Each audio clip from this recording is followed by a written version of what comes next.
Thank you. So, as you know, if you have any questions, any comments, anything you want to share, you're welcome to speak your question or your comment or write it in the chat box. And if you are watching on YouTube, you can as well write your brief comment or question in the chat box, and I will be able to check that every now and then.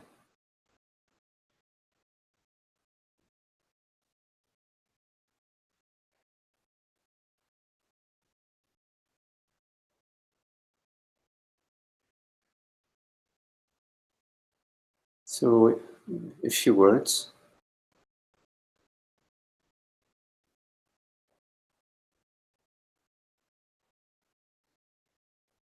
Speaking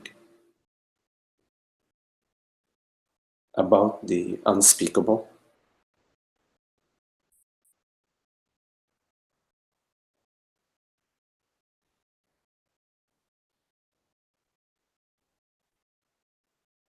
words arising,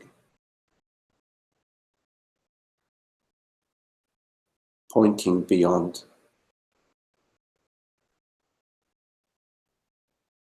the sound vibrations that they seem to be.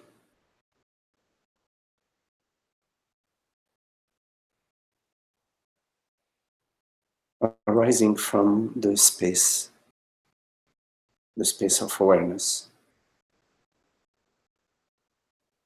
that I am, universal self, is.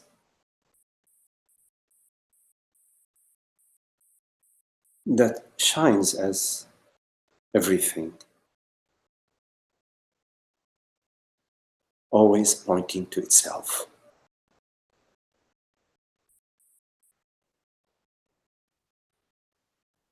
What truly perceives is that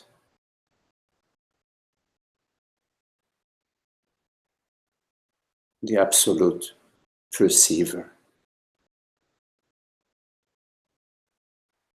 that has no limitations, no shape, no form,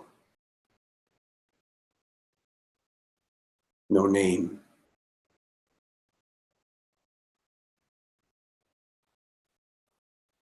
That which seems to speak and which seems to hear. One in truth. One as consciousness, as presence, as this transparency that precedes the mind and permeates the mind. Like the dreamer permeates the dream.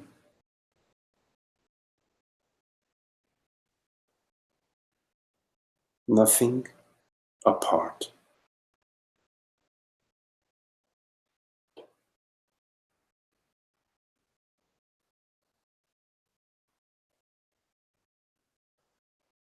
Nothing expected.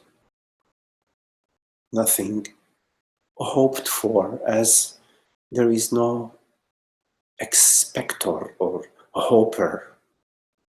No one expecting, no one hoping, as there is no separate one.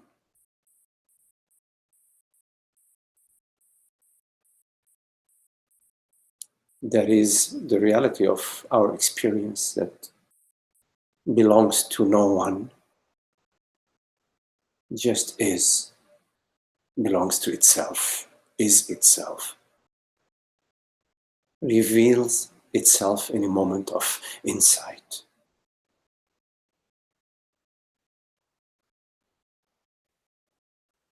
Always revealing itself, although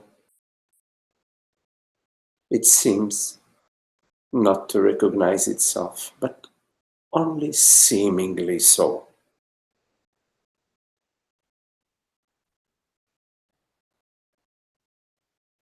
You know I am, I as you are I. I is the I that is, the one I know, second to none. That knowingness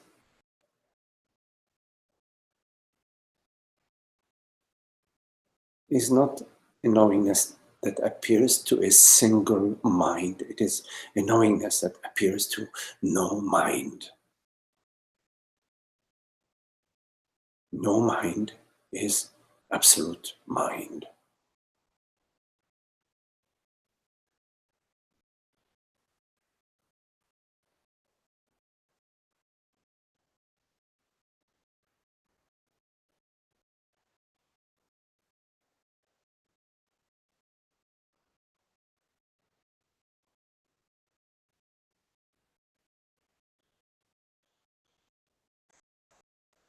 It is via grace that we come upon this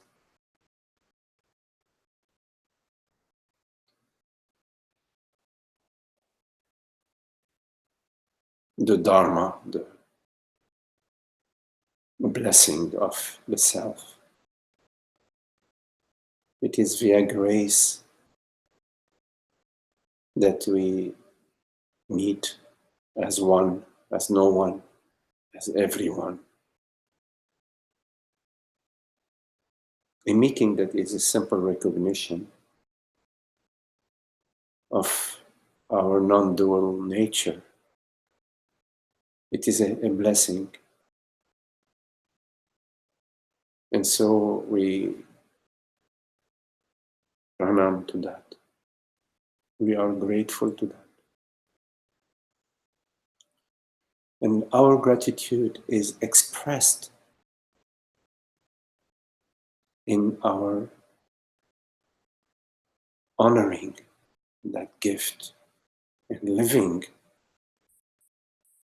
moment by moment in that recognition, honoring that recognition, inviting that recognition, recognizing that recognition, dying in that recognition, loving that recognition, being that recognition.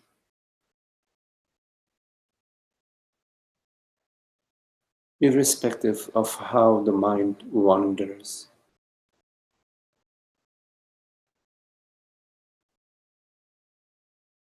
we honor the greatest gift of the Dharma, the gift of self-recognition. And we cajole and invite the mind to rest and to serve the Dharma, to serve not my personal self.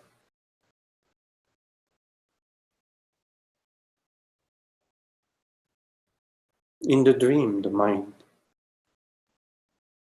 is invited to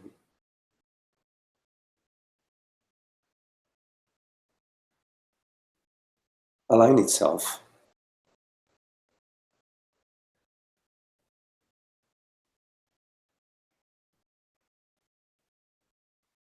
with a understanding of the wholeness of consciousness that appears as everyone and everything.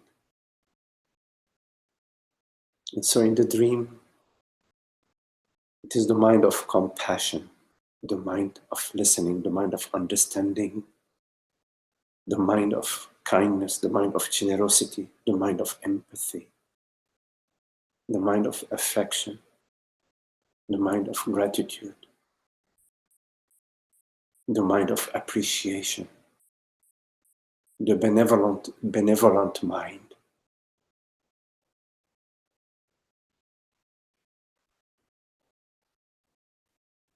Is invited, is welcomed, is encouraged, is lived.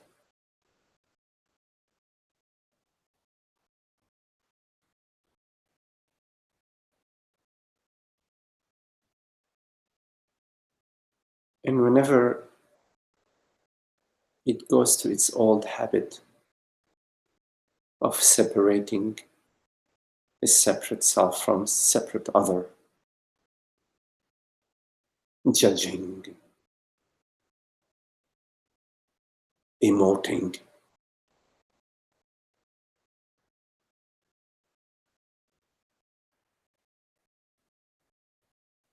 we do not feed it, we do not go further in that direction. We invite it again and again to recognize the higher truth, the highest truth that is non-dual, that has no me and you in it, that has no personal self and another. This unhappy dream has been lived long enough and exhausted itself, is no longer of interest.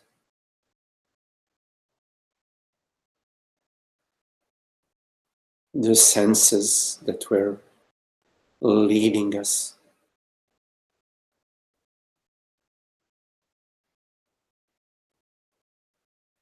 are now being led by the Dharma, being led by the peace, the well-being, the ease of being, the universal love. They're no longer straying, pulling at us. Let's go this way, let's go that way, get this, get that. Why him, why her? They have this, I don't have that.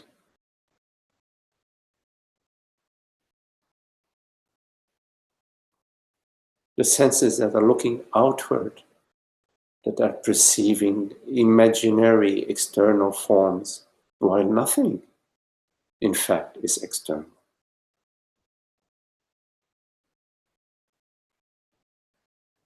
Are brought to the recognition that they serve a simple function.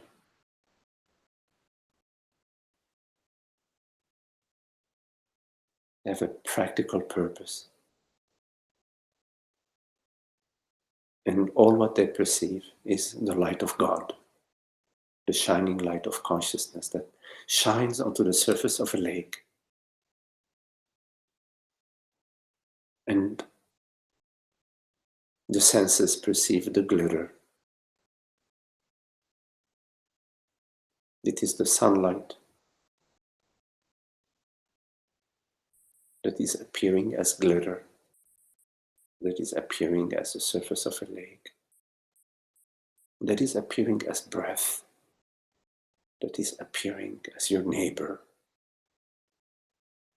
that is appearing as your brother, your mother, your sister, your friends at work.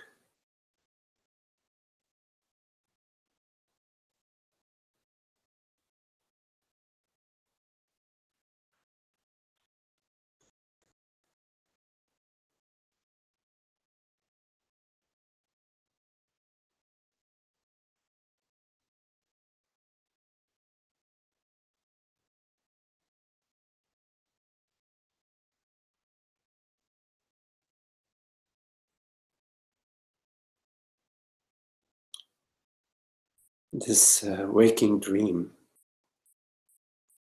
is being recognized as the greatest opportunity that we have been gifted. We are gifted this very moment, this meeting.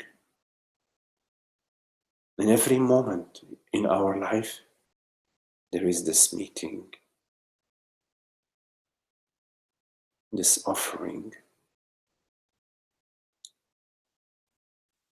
divine grace, telling us, here you are. Go ahead. take your time, but why not now? Go ahead right now and contemplate. What is the reality? What is it that is real? What am I truly? What I? There is one I. What I? God. Why I? Consciousness. What I? Truth. What I? Reality. What I? Brahman is. What I is. Go ahead. Right now, you are given all what is needed. All that you need is there, given to you, to contemplate what am I truly? What is the reality of my experience? Irrespective of what seems to be happening or what is seemingly happening, contemplate that is non-happening, that is the reality of all happening impressions. All happening impressions refer to that, the reality that is not happening. That is the reality. That is the reality of I. The reality of the me is I. The reality of thoughts is I. The reality of perceptions is I. The reality of sensations is I. The reality of the world is I. One I, one self, one truth. And thou art that.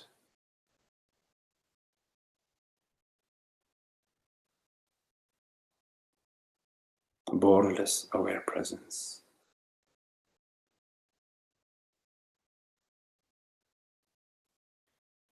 So welcome to what you truly are. Welcome myself. I welcome myself to you.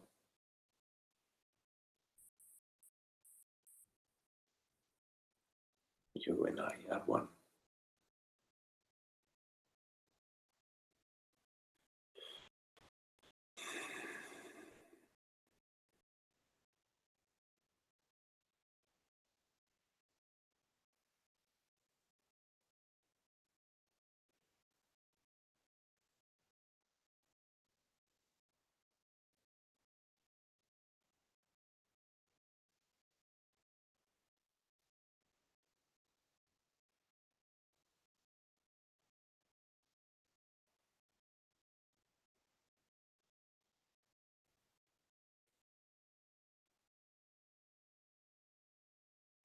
So if you have any questions,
Any questions?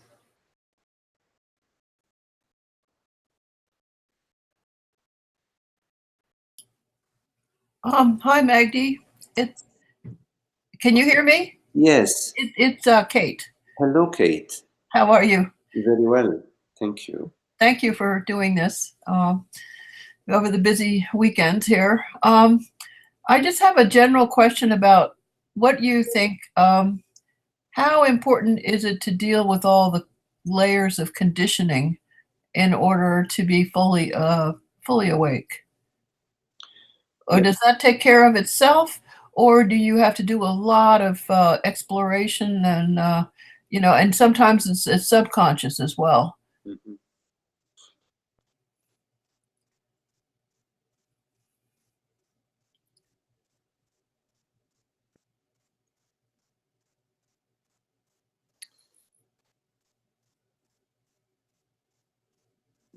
The layers of conditioning,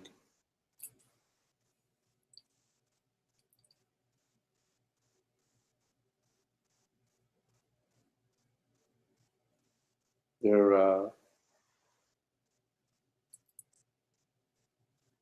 let's say, the many ways in which the personal self expresses itself or appears or behaves or is.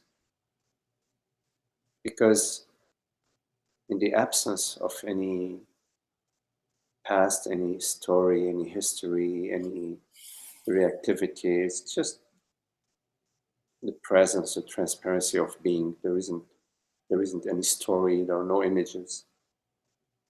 So the layers of conditioning are, one could say, our library of stories and beliefs and feelings stored in the body that get triggered in various situations. And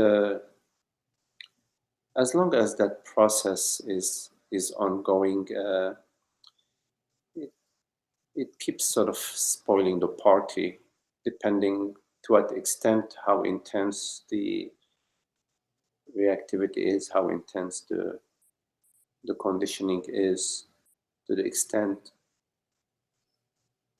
how frequently it arises and how intense it arises, uh, affects the party, the celebration, the peace, the joy, the sense of happiness. So whenever there is, reactivity, whenever the me impression arises, it is not possible to really be happy because of the sense of separation that arises with the me, with the personal self. So there is a process, in of looking at this, looking at the reactivities, at the conditions, at the conditioning, at the responses that come from our belief structures and our feeling structures. And rather than conventionally looking at what is arising in the body mind and spinning a story about it or uh, weaving it in more emotions, regretting or being sorry or being judgmental, rather than adding fuel to the fire. There is a way of looking at whatever is arising that recollects our true nature, that recollects what I truly am, that it recollects the presence, the transparency of being, that recollects uh, that that is formless, that is eternal, and recognizes the movement, that recognizes these reactions, these conditions as being uh, part of the illusion that are as referring to what is not real, because they do refer to the separate self. They do refer to this identification with the body mind, which is not what I truly am. They do refer to the I that is the personal self, that is illusory. So there is a way of looking at our conditioning and the conditions that arise from a place that of recognition and a place of non-movement, of non-action, and a place of stillness that is perceiving whatever is arising as images on the screen. And in this moment of stillness, this non-moving witnessing, what is witnessed dissolves in the stillness, comes to the stillness, and rests in the stillness. There may be a subsequent thought that arises that sort of creates a doer, that there is something that I need to do in order to clear, my past, to sort of remove all my past trauma.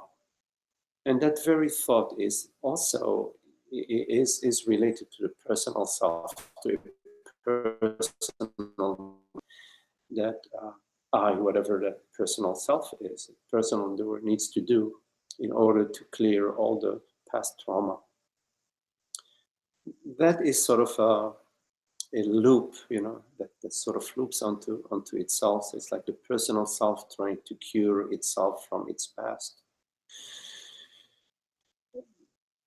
In truth, there is no separate self. There is just the transparency of being. There is just the eternity of the self that is not coming and going, that does not exist in time and space. And all else is illusion. The me and the you and my past and my stories and my traumas is illusion. And there is a possibility of recognition, and it's more than a possibility, there is an urgency, I would say, to recognize that which is not real from that which is real, which is the viveka, the discrimination between that which is not real and that which is real. Because if you're trying to cure Santa Claus's asthma or Santa Claus's flu, you will be really busy. You'll be very busy in trying to bring improvement to the illusory self. You go down into illusion, and you are buying into the illusion. So I would say that in the very moment that there is the arising of a reactivity, there is a possibility of recognizing its emptiness, its non-reality, and the fact that it relates, it refers to the non-real self. The real self is not reacting, there's no such thing as reactivity at that level. And sooner or later, we need to come to the recognition of that is not affected, that is not in the realm of cause and effect.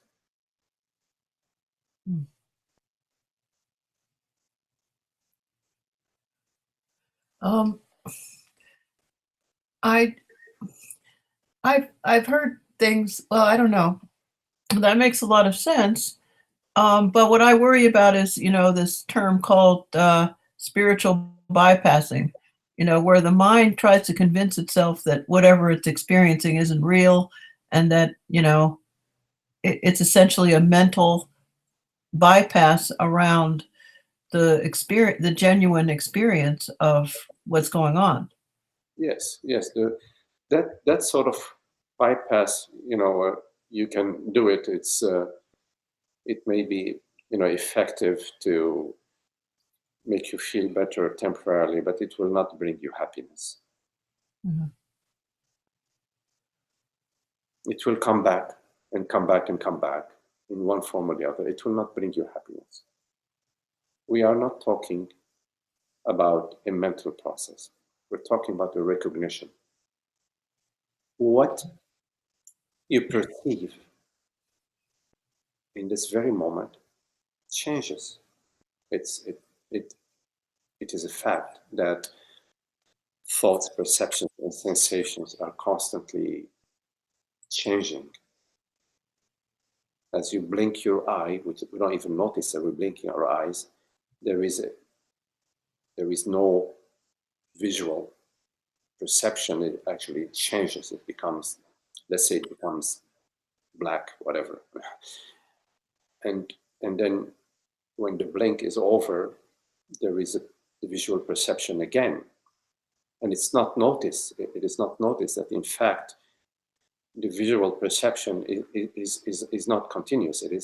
In fact, it is discontinuous, and so is mentation and sensation. They are discontinuous, and that's not a belief. That is not a thought. That is, you have to sort of become aware of that. That is actually that it is so. So it's not a matter of adopting a belief or accepting a certain thought. You've got to see it for yourself. It's really important that you see it for yourself, that what you perceive is constantly changing, and that there is something in your experience that does not change, which is not perceived.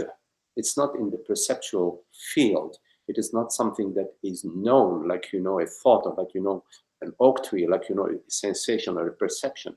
There is something that is always there when you turn your attention to it, which is awareness, presence. And that which turns its attention to awareness, presence, is awareness itself. So, and that it is not about accepting a new belief and using this new belief in order to bypass anything. It is a contemplation. You need to be looking to come to clarity that when I say I'm not referring to Kate. I'm referring to something that I cannot name. I cannot give it a gender. I cannot give it an age. I cannot give it a form, but it's undeniable. When I say when I refer to I'm not referring to something that I am experiencing. I'm referring to something that is not being experienced. I'm referring to beingness itself. And that, so it's not about adopting this as a belief and using it, because if you're adopting it as a belief and using it, there is still somebody that is using it. There is still a user, and that user is Kate. That user is still that personal self that is seeking an experience, that is seeking a feeling, that maybe is seeking to feel better, and therefore is using this new spirituality in order to have a better philosophical spiritual structure that it can enrobe, that it can wear and feel better about itself. That is not what we are talking about. So the way you can distinguish within your experience, Kate, about the bypass is whether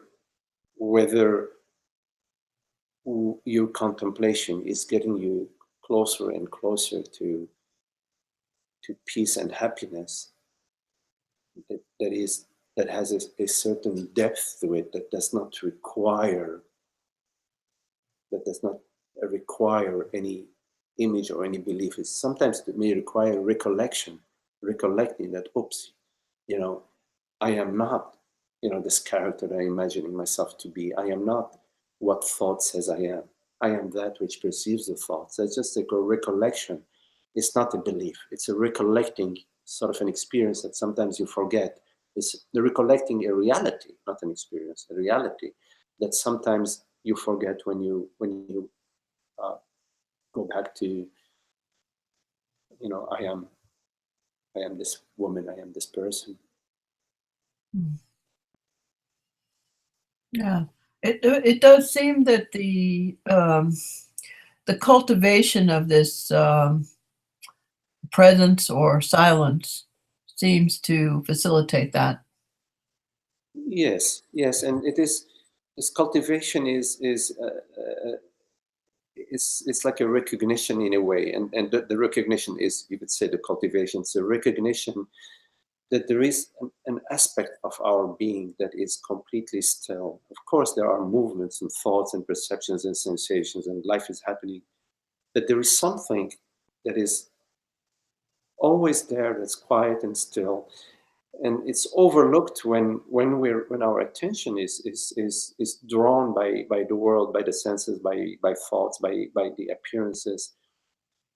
That stillness, that presence, that beingness is, it's as if it's veiled, but when we turn our attention to it, then we notice that there is this. It's there. It's not something we're using in order to bypass anything. It's just there. It's there. There is the peace of being, the transparency of being, awareness. It's right. It's just there. It's a noticing, Yeah. and resting in this noticing. In a way, this noticing, we need to hang out there. Hang like you go to a park and you sit on a bench, and you're sort of like, relaxing the bench and just hang in there, hang out there, hang there, just hang there. Yeah. Yeah. Yeah. Sometimes it's difficult. Getting the mind to be quiet enough to just hang out in stillness is another Yeah. another. Yeah. Yeah. Well, you know, in the end, uh, loving our love for truth will trump our fascination with the mind. It's our love for truth is has within it within it the truth itself that that brings the mind to uh, to the stillness, to recognizing, maybe stubborn for a while, but it will come and recognize that which is, the peace, and also the reasoning that, mm, the mind is always arguing on behalf of the separate self. It's always saying, well, you know if you do this and that, then that or that may happen to you. It's always referring to you as a separate self. And there is a way of reasoning to see that the mind, which is made out of thought, which is thoughts arising to you, that thoughts are known by you. You perceive the thought, and the thought doesn't know you. And so the thought that is known is not knowing, that does not know you. So why believe what thought is saying about you? If thought says, oh, well, this and that will happen to you, it's thought that is saying that, that's appearing. It's the content of thought that is saying that. It's since you know thought, but thought does not know you, then it would make sense that we just perceive thought like we perceive a cloud, or like we perceive the weather, or like we perceive a flock of birds that's flying by. We don't come to some great conclusion about ourselves when we watch a flock of birds flying by, or when we perceive the weather.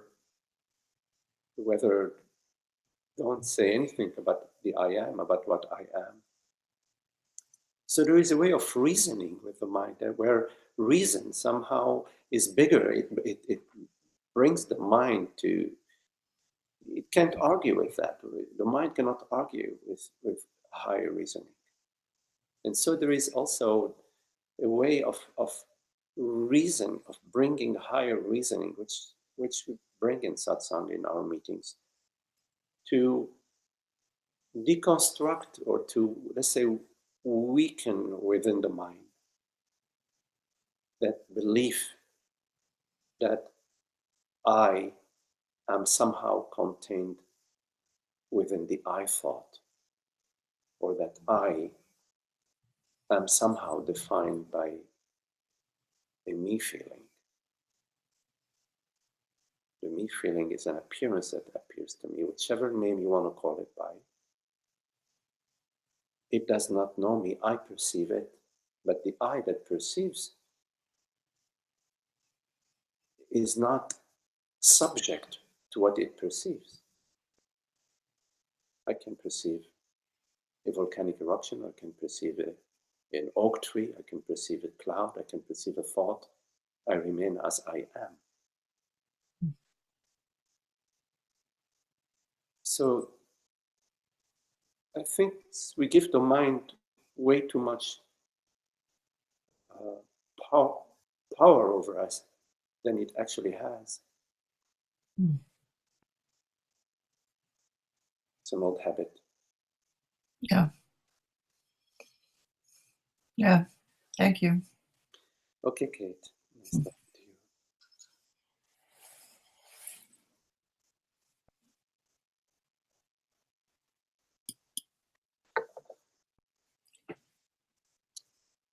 Hello, Ananda. You're right.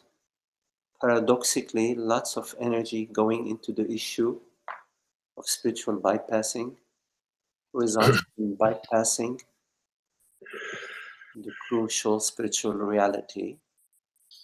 Some ostensibly spiritual teachers have created a whole career out of exploring the psychological territory in detail. Does this assessment make sense? Make some sense to you? Lots of energy going into the issue of spiritual bypassing results in bypassing the crucial spiritual reality. Okay. Some spiritual teachers have created a whole career out of exploring the psychological territory in detail. I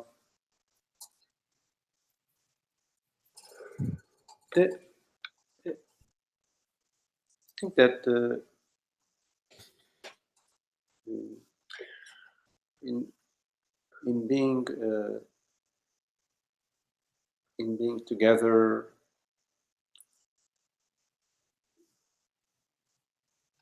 a quote unquote teacher friend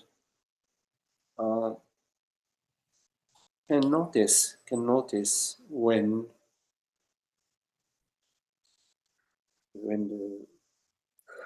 the insights in our contemplation are becoming a tool that the personal self is using to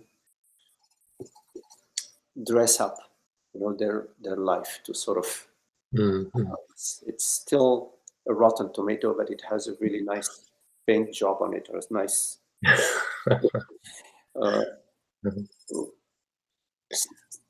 because sometimes there may be a phase where, or a short or long phase, where we somehow block smelling the rot. We block it, but others around us can smell it, more or less, maybe not. But definitely the awakened self can sense that and can speak to that. I don't know very well about spiritual teachers who say. No, but I just want to respond. I get what you're saying there. That would be the valid use of the looking at something like that. Is this a bypass of? Are you using tools to pry your life into looking right? Yes, for a self-image. Yeah. Yes, the teaching, the Dharma, is about awakening, or let's say about seeing through the illusion of a personal self. And it's not to somehow serve the personal self to become more spiritual, or to have some tool for themselves, to and sometimes we're not seeing that. Maybe we don't want to experience what is arising, and therefore we use a spiritual lingo or whatever, or feeling or image to avoid being right there with what is arising. Or sometimes we don't know what the next step is, and that's okay. We don't Not know. to know, like to be, meaning we may have some understanding, but we still feel there is something still that is not, let's say, finished, but we don't know. We don't feel there is an internal guidance or an external guidance that is available to us, and which is okay, because it will come, somehow something will arise. The next step will arise. You can be hanging and not knowing for a while. It's okay. At some point. But to have an image, even a spiritual image, is one of the vasanas that is common. It's a common vasana. It comes in different strength to different people.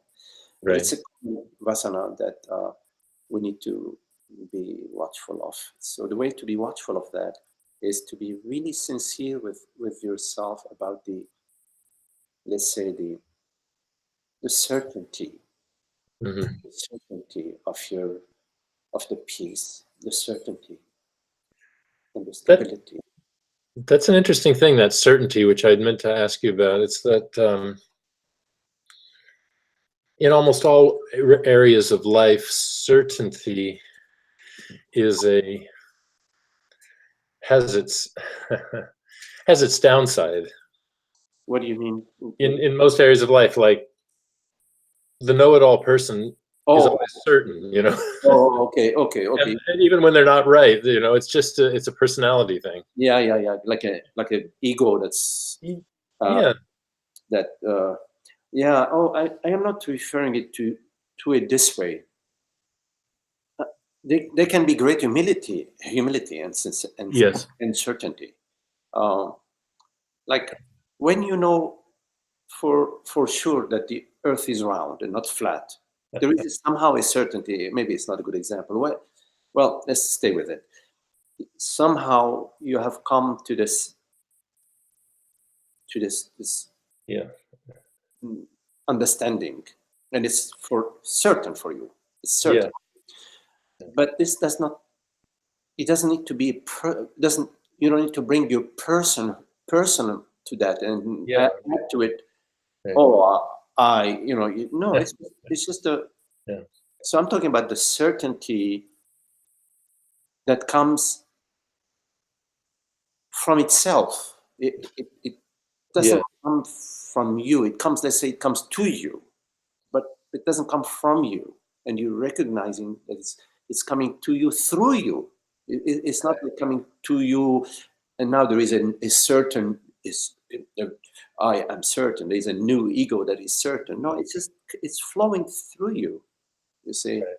and as it's flowing through you, it rearranges it dissolves or brings light. Let's say brings light into, like for example, you walk into a room and there is no light, and you don't know what's in the light in the room. But then somehow there is light switch.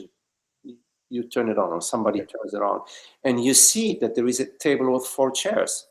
So there is at the phenomenal level, there is a certainty that in this, you touch them, you see, you're not dreaming, you slap yourself, you're awake. There's a certainty, but it doesn't. Yeah. It's not the ego. Yeah. So this is interesting. And the one thing in my question that I'm just wondering what you think. Sometimes this issue of spiritual bypassing can become just a whole world of interest on a psychological level. I think. I don't know. Maybe it's not such a. It's more of a almost a sociological question, really. It's about a lot of, because it's gotten to be such a popular term, spiritual bypassing. And some people, like the questioner a minute ago, was kind of saying like, gee, do I really need to give this a lot of attention? Or, and in a way, it's just like a kind of a humor, kind of paradoxical to me. It sounds like that person is bypassing the spirituality in favor of the psychology of, yeah, like that. Yeah. I just wanted to also mention that sometimes we may feel that somebody is doing bypassing, spiritual bypassing, because we want them to agree with us that, for example, that yes, awakening includes this or that or that or that. Yeah, doing yoga every day. If you're not doing your yoga, or whatever. Yes, and so we may feel that somebody is spiritually bypassing just because we do not agree with them. It does, all of that doesn't matter. What really matters is your own experience. Right. In your own experience, to somehow find within yourself, Yes. whether. I hear you. I just have to. Yes. I'm sorry. I'm always Yes. soup on Thursday. Yes. Okay. Find within yourself. Find within yourself whether there is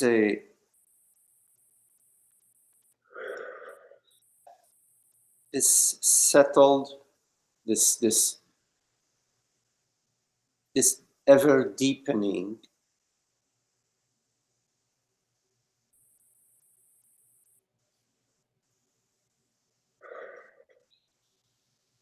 borderless presence that has no me in it, and that your life is representing, is actually, it is that, it is in fact that it's a life that does not have a personal self in it in terms of thoughts or feelings or activities that refer to that. And if it does, just to recognize that, and not necessarily to give yourself bad scores. That's part of the same me process, but to sort of a recognition that, okay, interesting, there is still that. Right. It's that. So we look at it, and Right. and at some point, that process just becomes clear, more and more clear, more and more transparent, more and more crystalline, more and more crystal-like, less and less particles in it, less and less. Less of a gray zone of is this really coming from the depth? Yes, you will find that there's more and more transparency, more and more peace, and naturalness. and the transparency. So and the love and the beauty and the causeless joy. Yeah. And it's not a result of anything, not a result of a thought, not a result of your situation, not a result of anything that's happening in your life. It's not a result of It's not me, no. no. Yeah, that's beautiful. That's to the deepest place. You know, sometimes I find myself trying to debunk friends, acquaintances, you know, people in my life, debunk of old paradigms of thinking that I think are, you know, no longer necessary in an awakened life. It's good first we debunk ourselves. That's very important. Yeah. And Yeah. then whoever is available for debunking, we're very careful not to become the debunker. Yes, so we Not to push it on anyone. not to become we are watchful of any subtle images that may arise, because they divide you, you know, within yourself. Uh-huh. The self-image divides you into whatever. But so if to be watchful of any subtle images, to remain unmoving, undoing, unmoving, undoing. So whatever movement, seemingly movement and seeming doing is arising through us, but in fact, what is us? But the environment. What is us? But The video got weird for a minute. What's most important is that us. Okay, let me just try to. It got say it again in a different way. Okay. What is important is that we do not cultivate any subtle self-image, because whatever image we cultivate is not true, is not real, and it creates the impression of a separation. It creates something apart from the whole. And it's also important to realize that whatever is spoken through us and not by us, and it's spoken through us being the universal self, us being not Magdi or Ananda or Dale or whoever. The I is the entire consciousness, all of consciousness, not a personal form. It seems to be personal form from quotes unquote the outside, meaning from the mind level, from the ignorance, from the me and the other. But in fact, it is not a person who is speaking and who is sharing or who is debunking. It is the universal field, and the universal field is never debunking anything. It's all love, really. It's all love. All love, yeah. On the level of living a life and doing things and relating with people. For example, yesterday I played my flute for Alzheimer people and their families. There's simultaneously, it seemed like the perfect thing to do. It had a good effect, etc.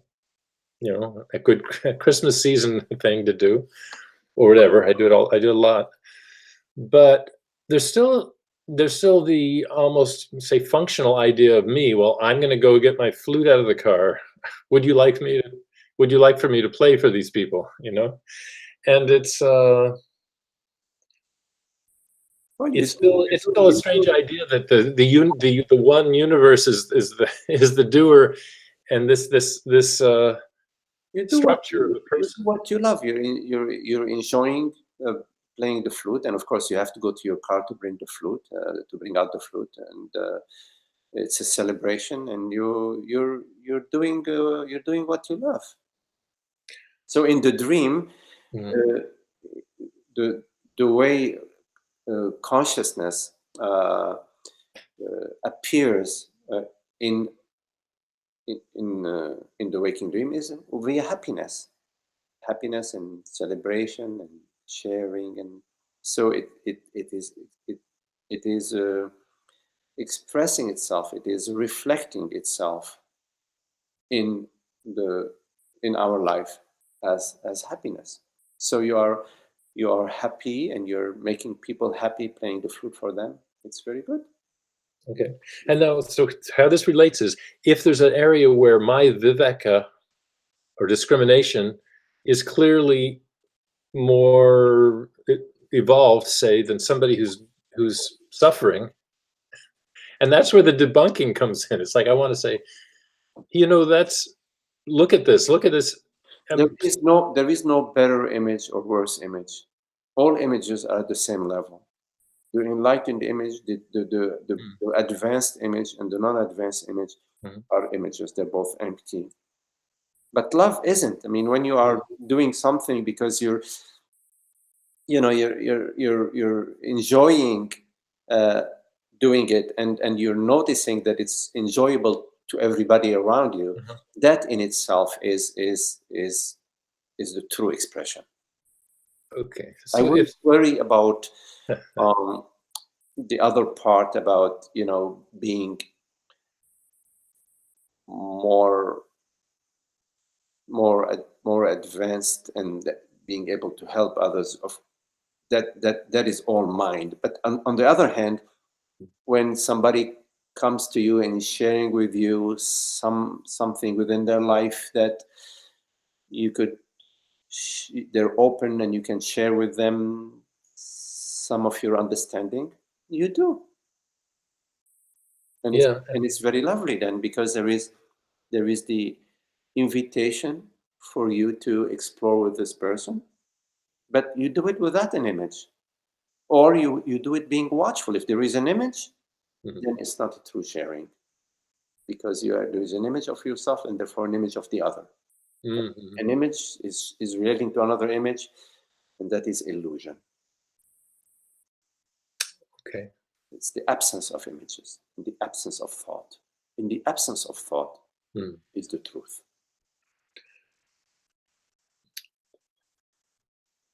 Okay.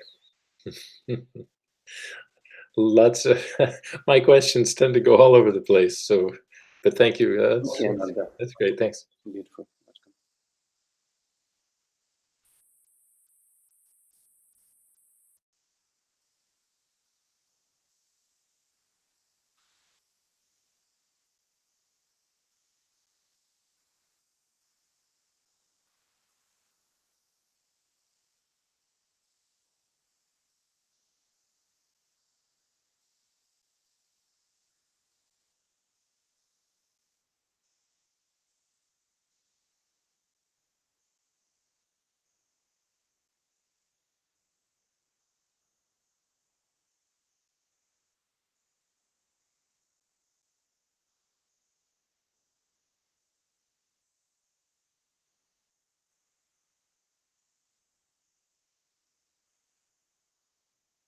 Any questions?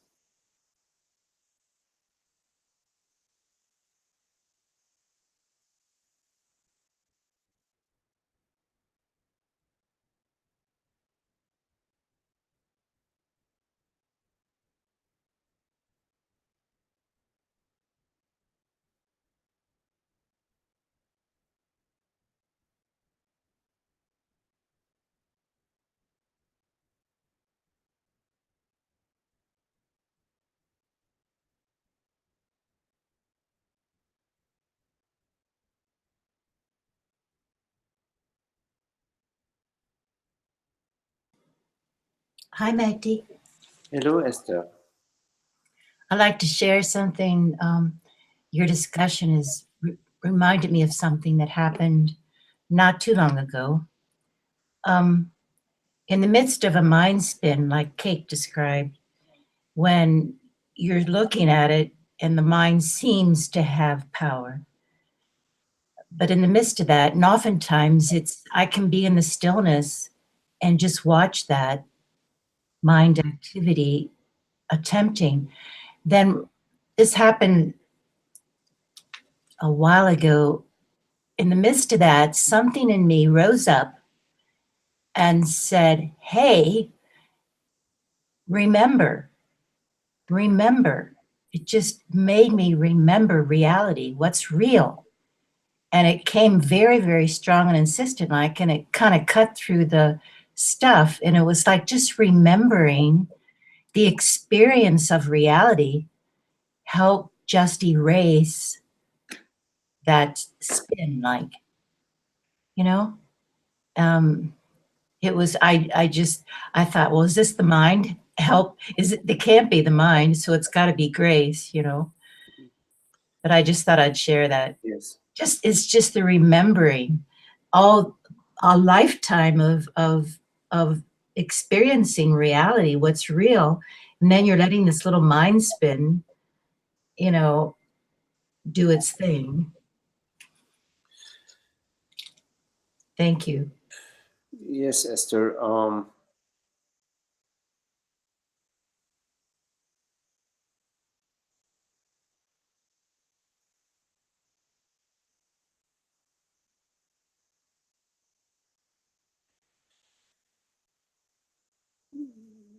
Whatever arises that can bring the mind to the peace and the stillness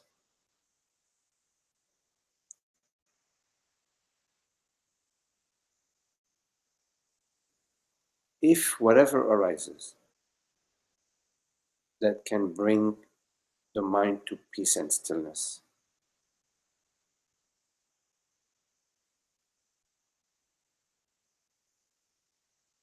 is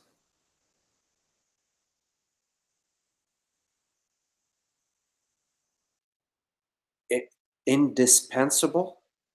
Is that the right word? Indispensable? Indispensable? Is you got indispensable? Is that a clear word? Not really. Okay.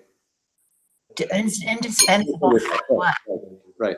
If whatever arises that can bring the mind to the stillness and the peace, if you cannot do without it, then it's not it. I got you. I understand. Yeah. I'm going to put it another way.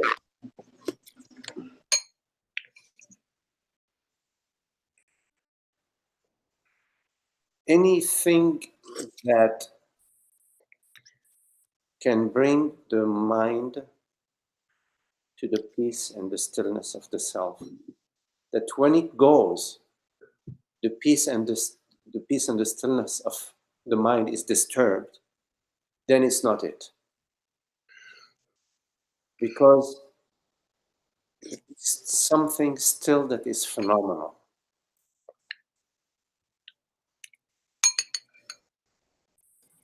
So what brings the mind to the peace and the stillness is not actually something that brings the mind to peace and the stillness, because in fact the peace and the disturbance and the agitation of the mind is not real. There is no reality to that.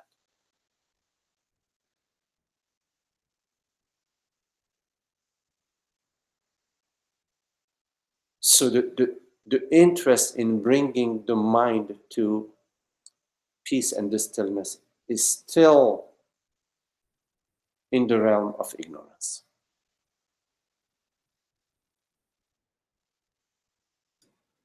But Magdi, isn't self-inquiry a tool that we use for that purpose?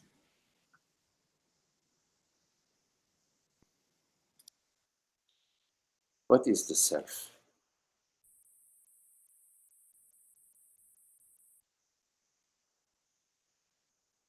Is it something? Who is it that does self-inquiry?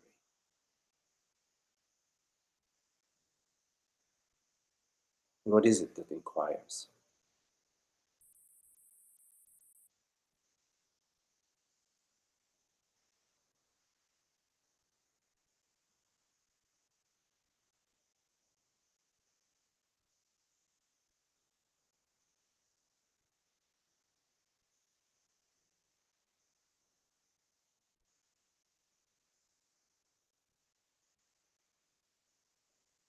So even self-inquiry is language. It's illusory language.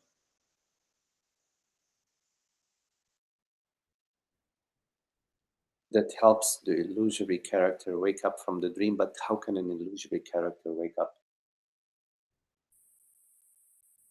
What illusory character wakes up? What is it that is being helped by self-inquiry? Who and what is it? Is it diving deeper and deeper in these questions? When you look at this question, you come to the silence. And it's not the silence of the mind, it's much beyond that.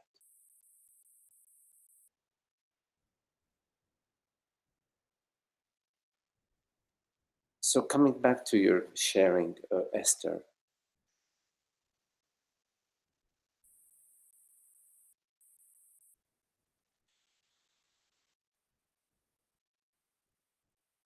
yes, on one hand, you could say that the self is a recollection. I recollect the self, or I recollect what is real, like you say.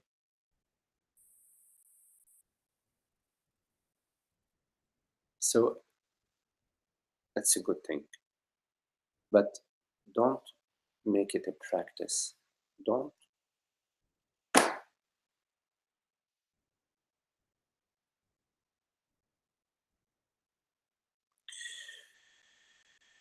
invite the recollection to be fresh, a recollection not of something you've experienced, but a recollection that is not in time, in this very moment, recollecting in this very moment, which is a recognition more than a recollection, but you could use the term recollecting. The transparency of being, the reality that is right now, that perceives the mind, that is perceiving whatever it is perceiving, but that remains free of what it's perceiving. And it's not serving anybody. It is not about improving anybody. It is not about your spiritual journey. In a way, we speak about that. But what is this you? And if there is no you, no separate you outside of thoughts and meditations, no separate self, then whose journey are we talking about?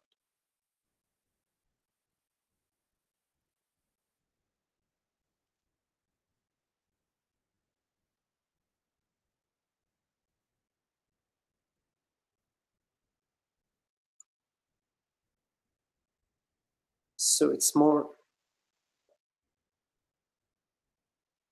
of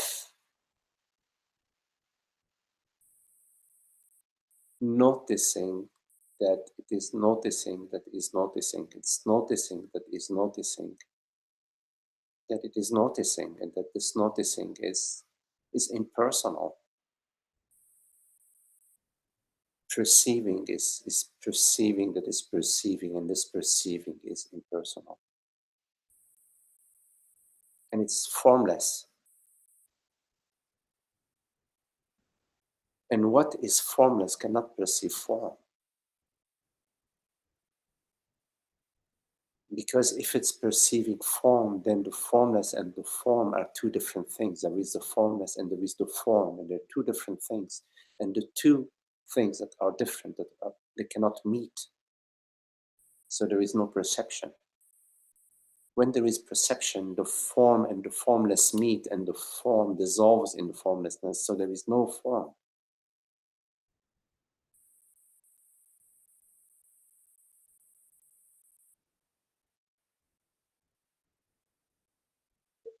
in that, another way of saying it is that the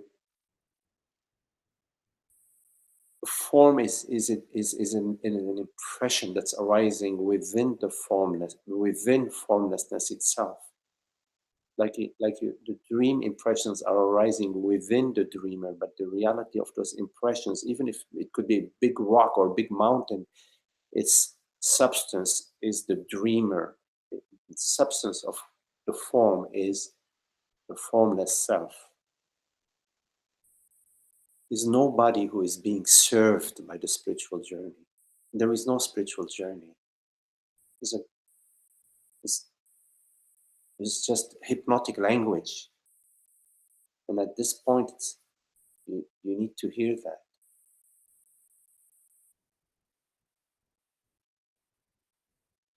That there is no such thing as an improvement or a betterment for the personal self, because there is no personal self. Who are we talking about? What is it that would improve? What is it that is recollecting something?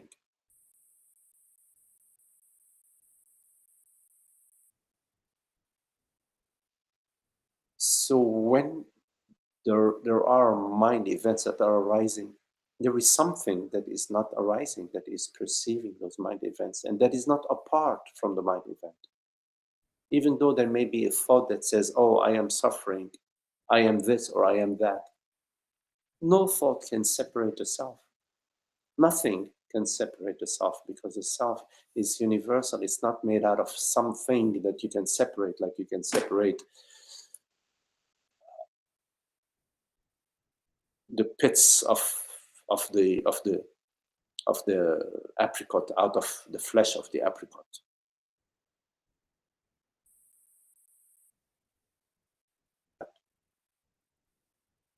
Consciousness is seamless, substanceless, non-dual, non-phenomenal, noumenal. One reality, one reality. How can this one reality suffer? So when mind impressions arise, in fact, they're arising to know one, to know there is no separate self that is in fact witnessing witnessing that is in fact somewhere in the story. It is a mind impression. So one could say that consciousness is dreaming itself to be Esther, that is having an experience with, or that is having some sort of relationship with the neighbor. And so it leaves itself and identifies with Esther and perceives the neighbor and the neighbor's house, and perceives Esther's house as a mind, and is experiencing something that seems to be real from the point of view of Esther in the dream. But throughout this entire unfolding, consciousness is never in fact leaving itself. It's never in fact ceasing to be itself and becoming Esther. So the Esther that you take yourself to be in the dream, as consciousness identified as a body mind, is just a download of consciousness that has no name and no form, and that is what you truly are. The Esther in the dream, its substance and its reality, what it truly is consciousness. Dreaming Esther, while it remains consciousness, the substance of Esther is consciousness. And all the dreams and the impressions that are arising to Esther are not arising to consciousness. They're arising to Esther via consciousness.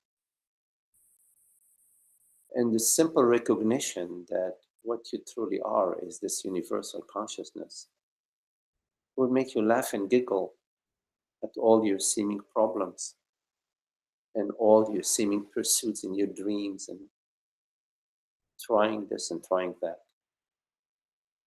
It's an important recognition so that in the dream you can be as if Esther while remaining consciousness.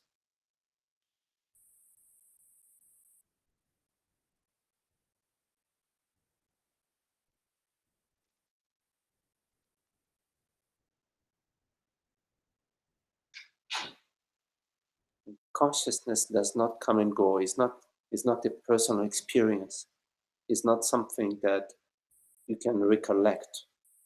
It is what you are, what the I is. In this very moment, what truly perceives is not a body mind, is the reality of self. And everything that it perceives is its very self. It's perceiving its very self, within itself, as itself, never leaves itself. And all along, it is the formless self. Nothing ever is anything but that. Nothing in your experience is anything but the formless self.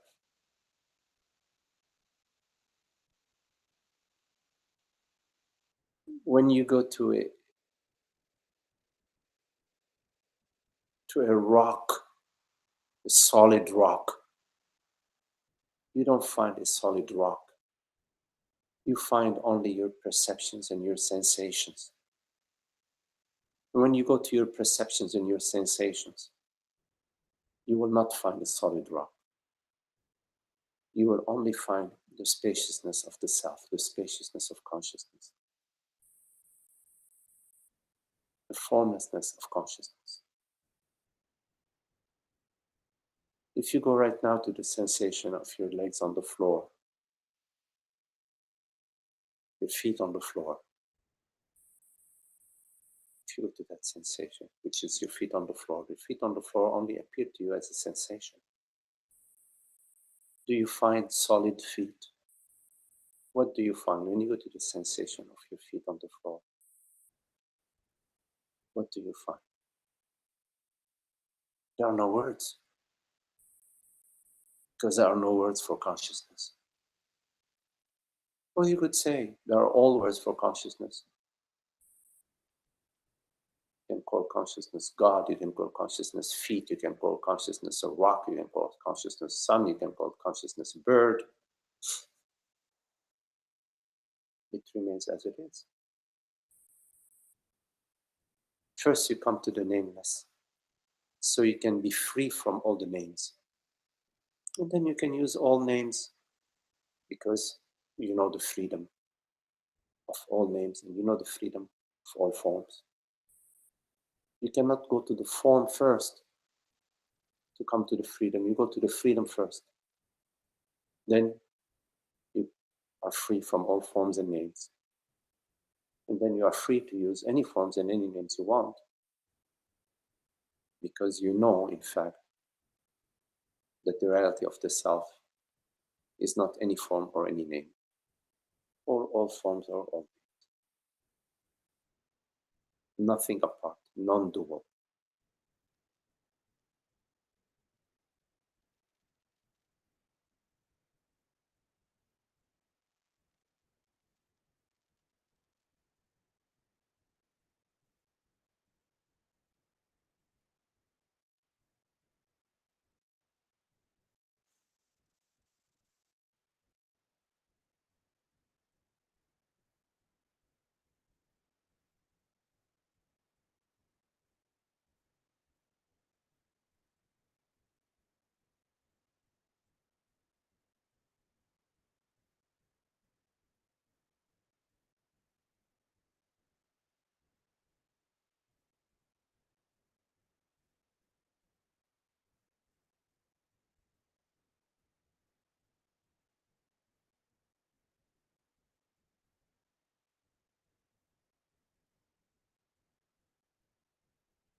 And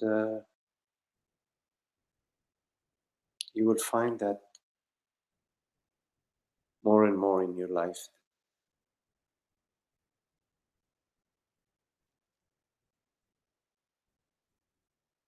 the clouds part. There will be a parting of the clouds and the shining light of consciousness.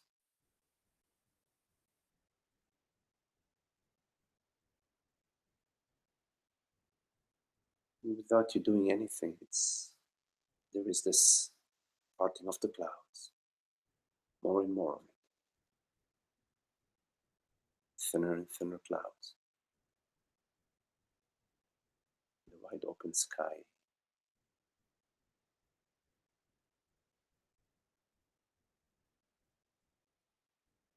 Shining sun, shining light of being.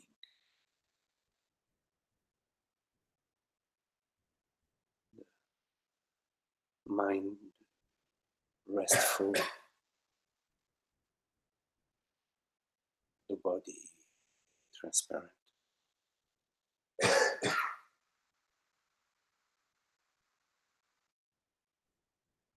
What seemed to be previously a glimpse that you would have so rarely would become more and more your experience, and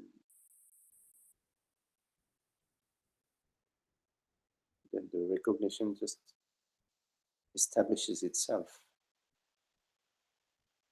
out of your love for truth, and not your continuing preoccupation, thoughts and sensations, and worldly events that occur. They are not so important.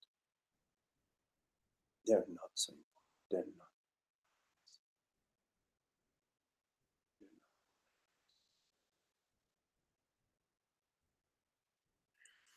I see that the time is flying. I'm amazed it's already 3:30 my time. Oh, okay. 5:30 your time. But if you do have a minute to read that, that would be. Okay, and then see. So because you're writing.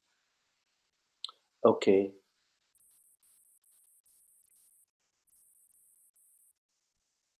Oh, this is wholly a new thing. Okay, yes. Okay, so you're right, Ananda. When you speak with Ananda or Michael, there is something happening similar to what you discussed with Esther. There is plenty of room in consciousness for Esther to appear and respond. This does not imply there is an actual separate person.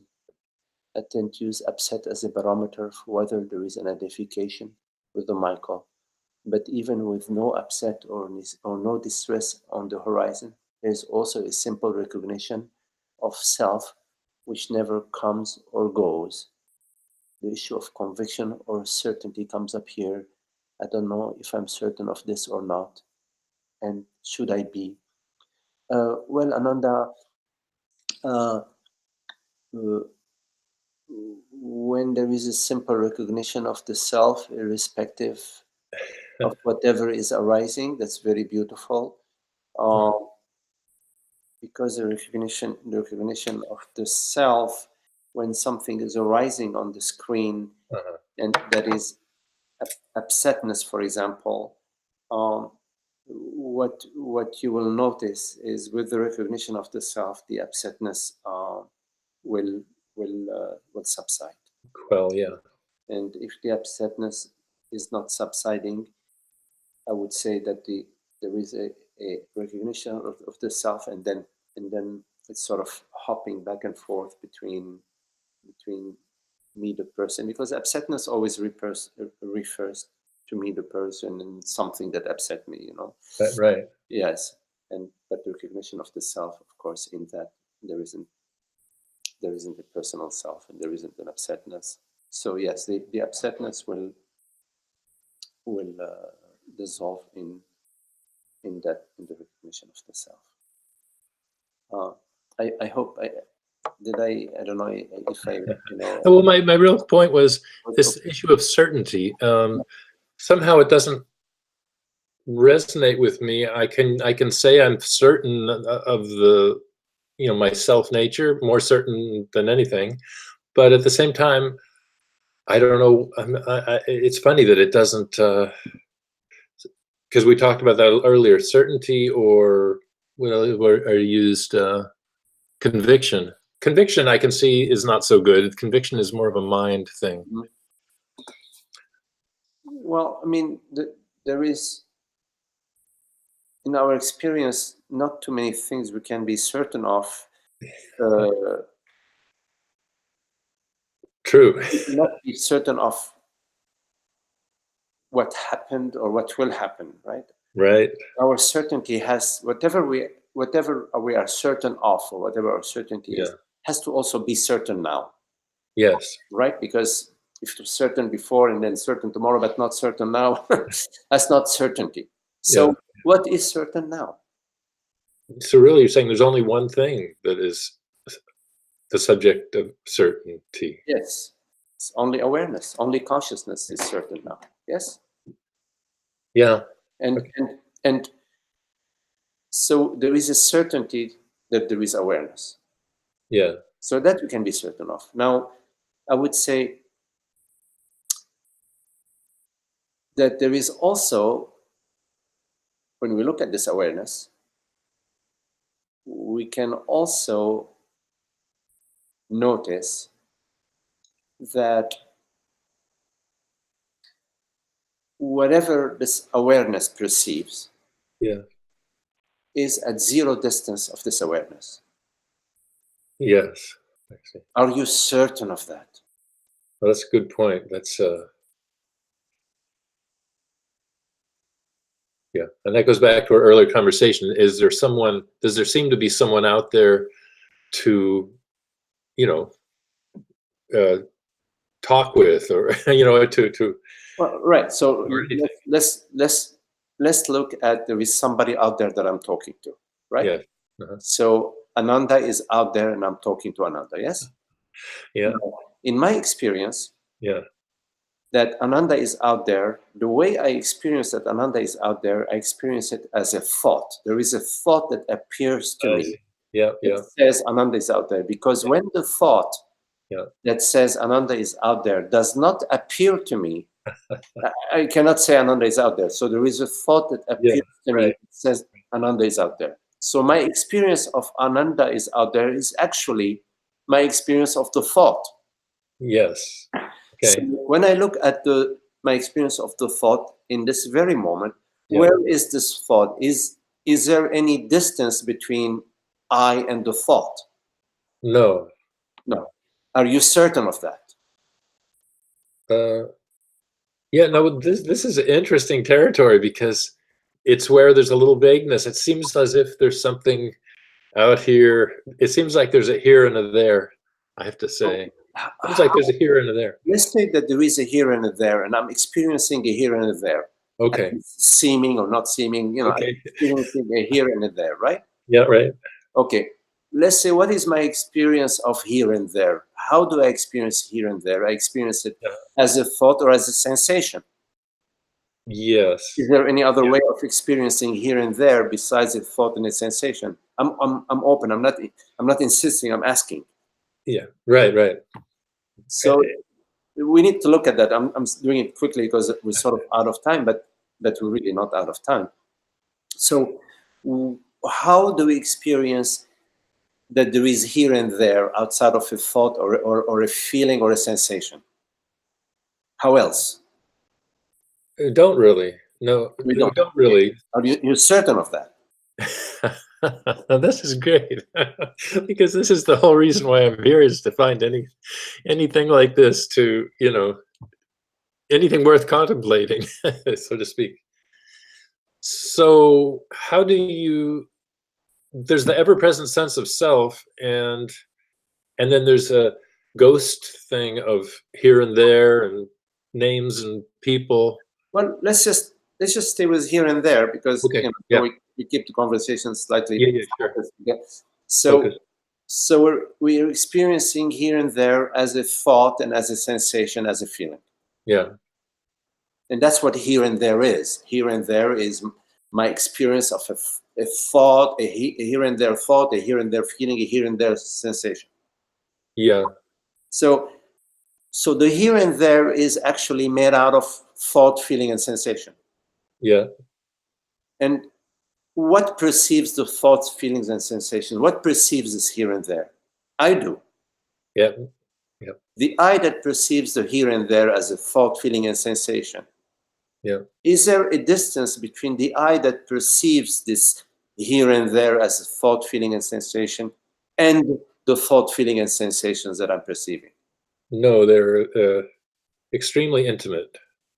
Okay, so we are certain of that? Yeah. Yeah. Okay, so there are, right now we have arrived to two certainties. The first certainty is a certainty of awareness. And the second certainty is a certainty that there is zero distance between awareness and whatever is perceived as thoughts, sensations, and perceptions. And this is a huge benefit. This is a huge step from years of Vedanta contemplation and stuff, where it was always like, well, what do you mean there's no world? Or, you know what I mean? Yeah. This taking it to the perception thought, to the intimate. Absolutely. I mean, is the way of taking that out. A seed will sprout, will form a plant. The plant will form buds. The buds will form a flower, and the flower will form a fruit, and the fruit will form the perfume of the fruit.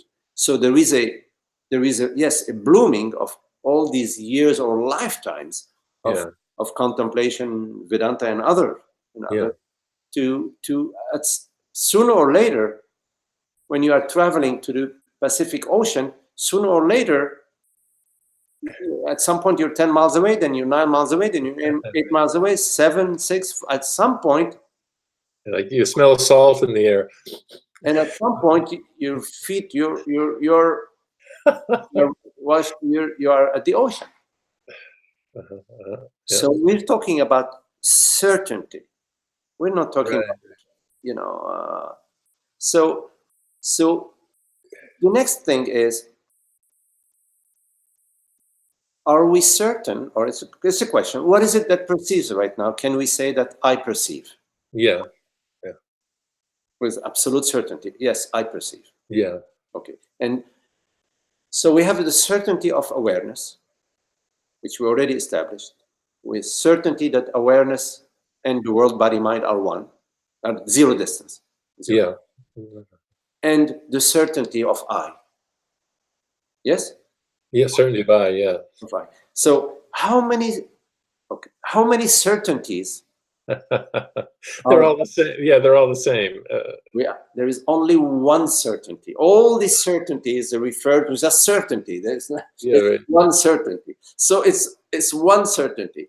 It's the certainty of I, the amness, I am awareness, non-dual. I, Satchitananda.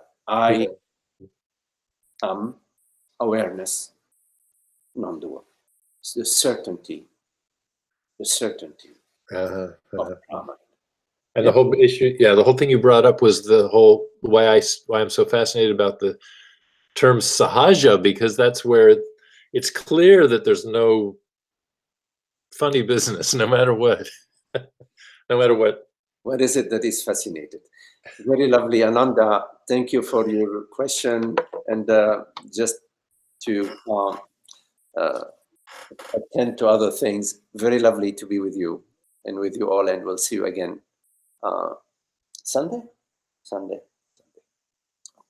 Namaste, everyone. Namaste. Okay. Thank you. Namaste, Esther. Namaste. Namaste. Yeah, namaste. Thank you.